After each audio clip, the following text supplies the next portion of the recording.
So, we have Flybotic X Twin EVO by Silverlit. Got this at the Red Apple for $62 with the purchase of a few Magic Card trading card packs. The cost of this by itself was $44.99. Now, I know you can get this a little cheaper online, but smaller stores in smaller communities do have to charge a little bit more to stock products like this on their shelves, so I don't mind paying an additional $15 to be able to have the convenience of buying this in the store, having it in my hands, and being able to fly it the same day.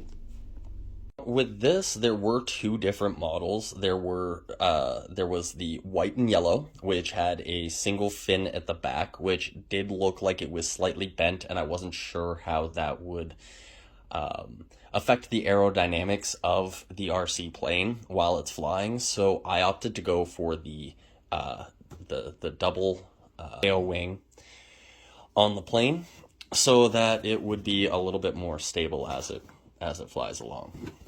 All right, so let's go ahead and look at everything on the box. It says you got one plane, and yeah, you can see it comes with one plane. It says that it comes with one transmitter, and yeah, you can see just down in there that it comes with one transmitter. It's rechargeable through the transmitter, I believe only through the transmitter, but we'll have to see once we open the box. It does come with two spare propellers. There are two propellers on either side of the wing. There's one propeller there, and there's another propeller on the other wing.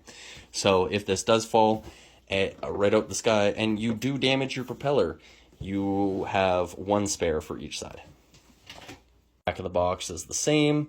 It has a description of precise speed control. I'm not sure how well that's going to actually work. It does have a power indicator to let you know that the controller is running and on. It has your throttle stick, your directional stick. It has a charging wire, power switch, and trimmer, which is actually pretty cool. And on the other side, it does give a +8 age recommendation, a 2.4 gigahertz remote controller placard here, as well as a little picture describing that it has full directional control. And now we're going to test this out and see if the speed control is as good as they are claiming on the box. It says that it uses a radio controller for a wider area of use outside. However, I read that this is about 60 meters, just under 200 feet, so you're looking at maybe about a block radius that you're going to be able to fly this in. So you're going to want to be in an outdoor field, let's say a soccer field or something. That would be an adequate size to fly something like this in.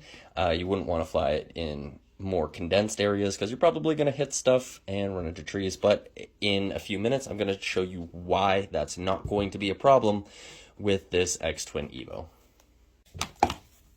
Pizza pocket. That was good. Alrighty. So I'm not going to be using a box cutter. I'm just going to be using an average kitchen knife. If you're going to be opening packages, I recommend using a box cutter. Don't use a fixed blade unless you are an adult or are accompanied by an adult. Let the adult open up the packaging for you. So I'm going to go ahead and cut the tape off of both sides. We're going to go ahead and close this back up just in case we do not need it any further.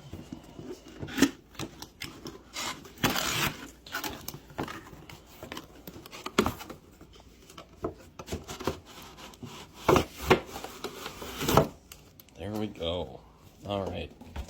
So right out the gate, I noticed that the tape inside the box that was supposed to hold the plane in place with these little plastic straps was off. That can happen in any packaging, so I'm not too concerned. And I'm not concerned that there's damage with this plane at all, because as you can see, when I pick it up, just the weight of the plane itself bends the wing. These are very, very, very flexible wings. Curious how that's going to how that's gonna fly. But I wouldn't fear crashing this at all. It's lightweight. It feels actually lighter than my kitchen knife. The propellers seem fairly thick. They don't seem like they're going to be bending too much in the wind. That looks all right. These are your tiny little motors here on the bottom. To turn, what it's going to do is it's going to slow down the rotations of the one and increase the rotation of the other to turn the plane. There's no aileron controls, obviously. What do you expect? This is, on average, a $30 or $40 RC plane. I'm assuming this is going to be great for beginners. I purchased this with the idea of crashing in mind. So we'll see how many crashes it can take and how much abuse it can handle before it starts to fail. Up the box here, they have taped into the side your propellers and your replacement parts. So I am going to need my knife again to cut that out. So here you can see that you have your two propellers, and I have no idea what that thing is. So we'll have to investigate a little further. Got some plastic bits here on the back that will need to be cut off so that the controller can be accessed. I'll do that now. I've got the controller out. The rest of this box can go in the recycling. So there are no screws, it looks like, to open up the battery portion. Just a tiny button right here at the top that is to be depressed. I have to use a pen. It shows to use a pen. Use the ballpoint pen to press down and slowly slide the cover off. I actually prefer that much more than having a tiny screw. The tiny screw would come out once and get thrown away, but I never keep those screws in. I use a little bit of electrical tape to keep it closed, and that does the trick. The covers are mainly just to keep dust and debris out anyway. So as you can see, it takes 4 AAA batteries. And the back slides in very simply, holds into place nicely. So I'm going to leave that open just a bit because I am going to need to put in some batteries. Here we have your charge cord.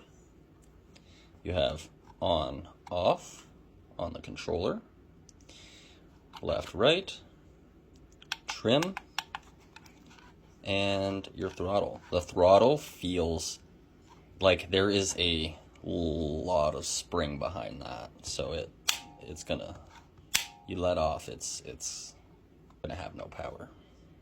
Very light, gotta say, very light. It does feel cheap. Feels very cheap. But what are you gonna expect out of something that's $30, $40 for an RC plane? Right? Right. So with any electronic, I always recommend using an Energizer battery, or a battery that is capable of high drain types of applications. So with this, I decided to go with the Energizer Max batteries because it is going to be charging the plane, and I would like to have the best battery that I can buy, and hopefully reduce the amount of needing to change batteries multiple times. I find Panasonic batteries, those cheap batteries that you get at the dollar store, they don't go as far.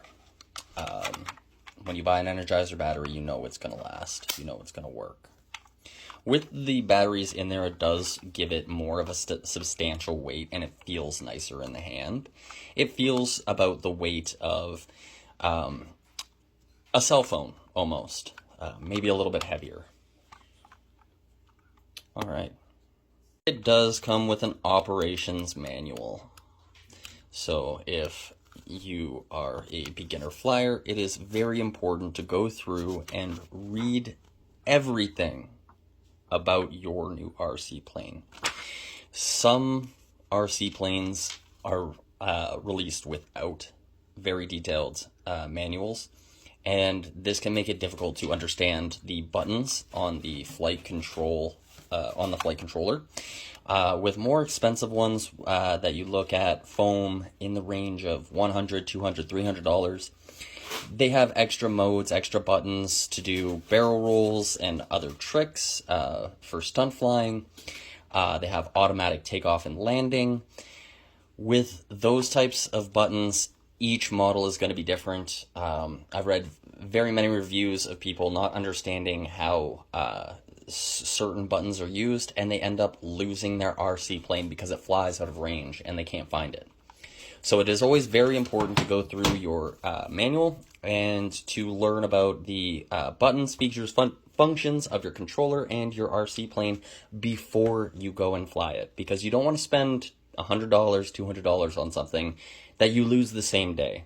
It can be very heartbreaking, especially if you're an adult and you want to buy a nice toy for a grandson, a stepkid, your kids, and you take it out and you go fly it and it flies off. It might leave them a little brokenhearted, to say the least, because they were expecting a full fun day with this new toy and it gets lost. I remember when I was growing up, I had air hogs that would fly off and we wouldn't be able to find them, and it would just kind of kill the mood for the day. So always make sure to read your instruction manual. Charge, it seems that there is a little button on the bottom here. Turn on, turn off. Cool. Okay. So to charge, we are simply going to plug the controller into the aircraft. So we feel a click, and it clicked. We are going to turn on the controller, and that's going to display a light on the aircraft that it is charging. Now we are going to leave this to charge. We will be back once it has completed, and I'll let you know just how long the charge time takes. In the manual, it does say that it would take about 25 to 45 minutes to charge. It can operate for about 5 minutes. Now, on other reviews that I've seen, it operates for about 2 minutes. It does not handle very well in wind from what I've been seeing. And it does say to wait 10 to 15 minutes after flying the plane for it to cool down before recharging. So, while it's taking its 45 minutes to charge for a 2-minute flight, let's have some fun.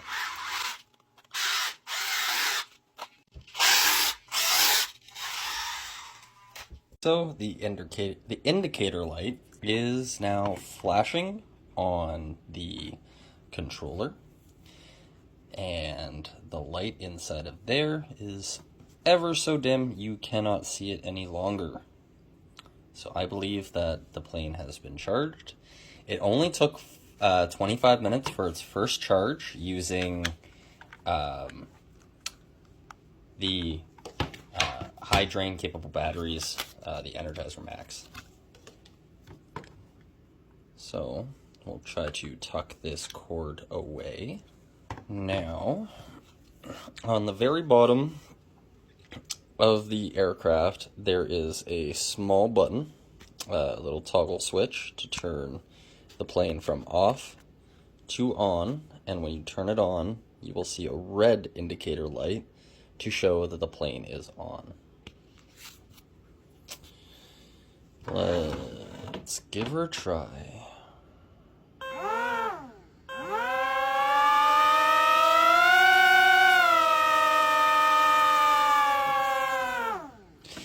Now, I can already tell that the acceleration, the precise acceleration that they're talking about, it actually does work very well.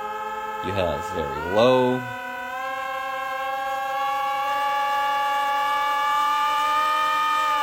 all the way up to high.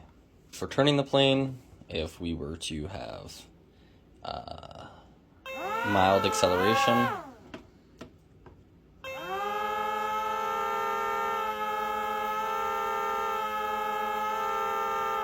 you can hear that one of the motors has a slightly higher RPM and one has a slightly lower RPM just from the sound.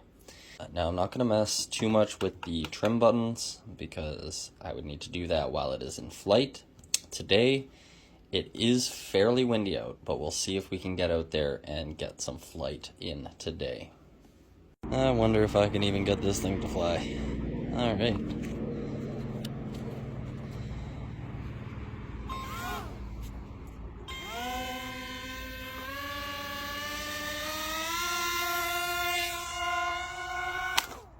And down she goes.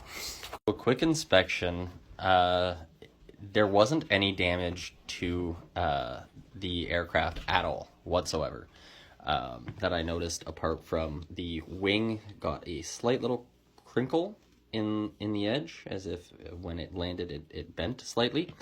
But I noticed one of my biggest mistakes was the plastic tip came off when taking it out of the packaging, because it had just this tiny little bit of tape on the inside, some double-sided tape on the inside.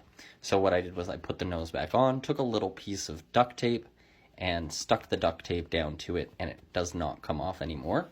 This adds just enough weight to stop the plane from coming straight up too much, because with the power of the plane, when a little bit of wind gets underneath, it creates a lot of lift, and if you don't let off the throttle right away, she'll stall out, come back around, and fall over. But with that weight on the nose, she doesn't want to pull up as much, so she flies a lot straighter. You do still have to throttle your or control your throttle, not giving it too much and allowing it to stabilize itself for a straight flight. But after figuring that out, I have a lot more confidence in the second flight test, which hopefully we'll be able to get some footage on, and I'll be able to show you guys in 3, 2,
So this thing has been on and offline for about 16 minutes now. A lot of crashing, as you'll probably see within the edit of this video.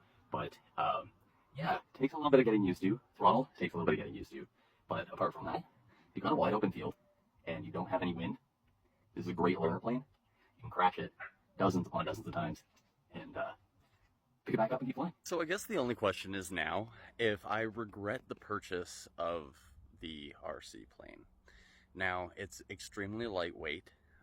It does need a plastic tip on the nose to counter the weight so it doesn't end up nose upping all the time and then stalling out and coming back down or doing backflips on its own. I do notice that the turning is not very responsive. I think that if it had a little bit more power to the left and the right and a little less power to the opposite side that you're turning, you'd get a lot better turning power. However, it's still fairly easy to control. It does do wide turns, and the controller seems as responsive as you can get for a $30, $40 little foam RC plane.